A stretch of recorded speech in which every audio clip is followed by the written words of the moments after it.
Alright guys, so I'm going to be doing a review of this Bubly sparkling water. This is lime bubbly. This was on sale, and people always ask me for different snack options and stuff, but if you look at here, it's just carbonated water and natural flavor. No sugar. That's what actually, when I saw this, I was like, kind of neat. So it's going to do a quick taste test. Stay tuned.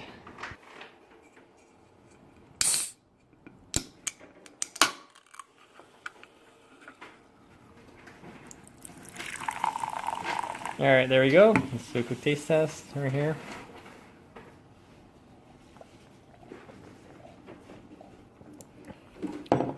Okay, so I'm going to tell you right now, it sort of tastes like Perrier just with a hint of lime. That's pretty much what it tastes like. It has that sort of dry taste like Perrier has. Definitely check it out, guys. If you have any questions, comments, post them below, subscribe to the channel.